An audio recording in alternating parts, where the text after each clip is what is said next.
ઝુંપડપટ્ટીની બહારે પ્રદેશ અધ્યક્ષ કોંગ્રેસ શક્તિસિંહ ગોહિલ તેમજ વડાના ધારાસભ્ય જિગ્નેશ મેવાણી સહિતના કોંગ્રેસ આગેવાનો સ્થાનિક કાર્યકરો ઉપસ્થિત રહ્યા હતા।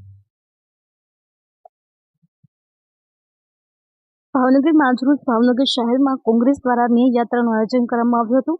આ યાત્રામાં મોટી સંખ્યામાં ગરીબ વર્ગના લોકો તેમજ કોંગ્રેસના શક્તિસિંહ ગોહિલ અને જિગ્નેશ મેવાણી સહિતના કોંગ્રેસ સભ્યો શાસક પક્ષ પર આકરા પ્રહારો કર્યા હતા, જેમાં ભાવનગર મનપા દ્વારા બોતડા વાળટીઓ રોડથી શરૂ કરીને ગઢેજી વડલા થઈને કુંભારવાડાના ખારમાં ભરતી ગટરનું શુદ્ધિકરણ અને નવીનીકરણ માટે કેનાલના કાંઠા પર 40 વર્ષ કરતાં વધુ સમયથી વસવાટ કરતા ગરીબ અને મધ્યમ પરિવારના લોકોને બીએમસી દ્વારા વસવાટ કરતા મકાન તત્કાલ હટાવી લેવા માટે નોટિસો ફટકારી છે।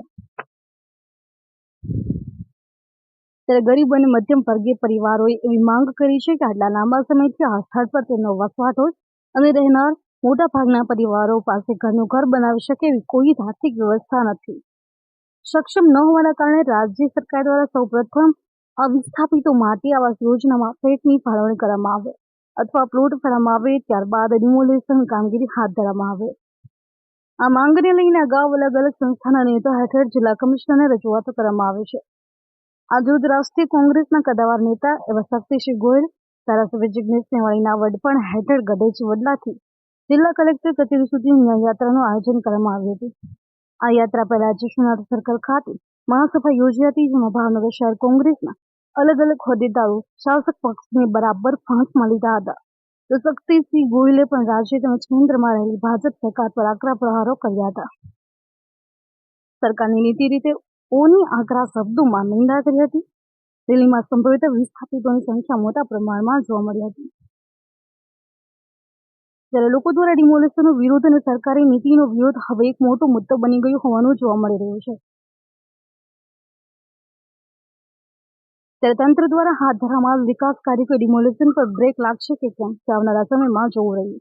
આ રેલી સાથે કોંગ્રેસના દિગ્ગજોએ જિલ્લા કલેક્ટરને મળીને વિસ્થાપિતોની માંગ વણી હતી અને ન્યાયની માંગ સાથે આવેદનપત્ર પાઠવી રજૂઆત કરવામાં આવી।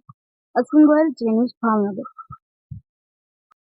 બીજી ત્રીજી પેઢી એ જ ઘરમાં છે એવા લોકોના 1000 કરતાં વધારે લોકોના ઘર તોડી પાડવા માટે ભારતીય જનતા પાર્ટીની સરકાર અને કોર્પોરેશને અમાનવીય નિર્ણય કર્યો, જેના વિરુદ્ધમાં અનેક લોકો આક્રોશિત હતા। ભાવનગરના અમારા કાર્યકારી અધ્યક્ષ અને ધારાસભ્ય જિગ્નેશભાઈ મેવાણી સાથે આજે અહીં એ લોકોની તકલીફને વાચા આપવા માટે કોંગ્રેસ પક્ષે અસરગ્રસ્તોની સંકલન સમિતિ સાથે સંકલન કરીને જન આક્રોશ રેલી કાઢી હતી।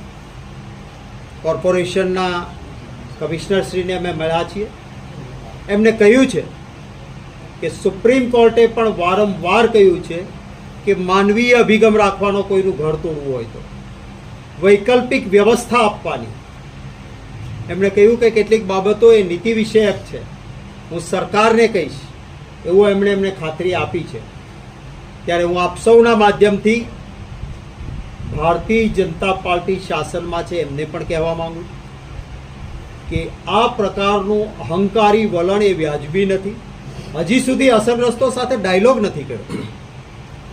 કદાચ કોઈ બહુ જ જરૂરી હોય અને મકાન હટાવવું પડે એમ હોય તો એને વૈકલ્પિક વ્યવસ્થા આપવી જોઈએ। આવાસ યોજનાના મકાનો તૈયાર છે, વગર ડ્રોએ